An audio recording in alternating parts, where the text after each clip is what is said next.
నమస్తే, welcome to RK TV. ఎలాంటి independence day జరుపుకుంటున్నాం? పశ్చిమ బెంగాల్ రాజధాని కోల్కతాలోని ఆర్జీ కార్ వైద్య కళాశాల ఆసుపత్రిలో జూనియర్ వైద్యురాలిపై జరిగిన అత్యాచార ఘటన దేశవ్యాప్తంగా సంచలనం సృష్టిస్తోంది.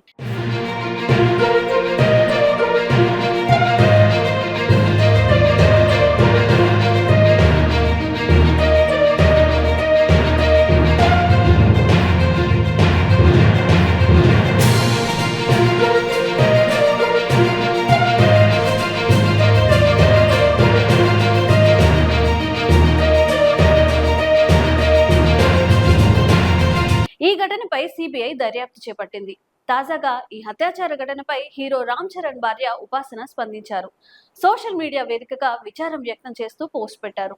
మానవత్వం లేకపోవడం చూస్తుంటే అసహ్యంగా ఉంది. మహిళా వైద్యురాలిపై ఇలాంటి దారుణం జరగడం చాలా బాధాకరం. దీన్ని ఎవ్వరూ సహించరు. జీవితానికి గౌరవం ఎక్కడుంది?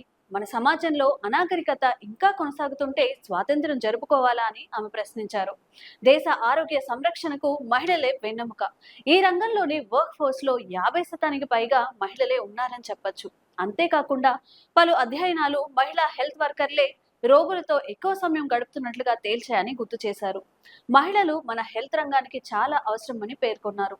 ఎక్కువ మంది మహిళలను వర్క్ ఫోర్స్ లోకి తీసుకురావడమే నా జీవిత లక్ష్యంగా చేసుకున్నాను. ముఖ్యంగా ఆరోగ్య సంరక్షణలో వారి సహకారం చాలా ముఖ్యమైంది. ఈ కోల్కతా ఘటన నా సంకల్పాన్ని మరింత బలపరిచింది. ప్రతి స్త్రీకి భద్రత, గౌరవం అవసరం. మనమంతా కలిసి ఉంటే సమాజంలో మార్పు తీసుకురావచ్చు అని ట్విట్టర్ వేదికగా ఆమె రాసుకొచ్చారు. వీడియో నచ్చిందా? ఓ లైక్ చేయండి. మీ ఫ్రెండ్స్ అండ్ ఫ్యామిలీకి షేర్ చేయండి. ఏఆర్కే టీవీని సబ్స్క్రైబ్ చేసుకోండి.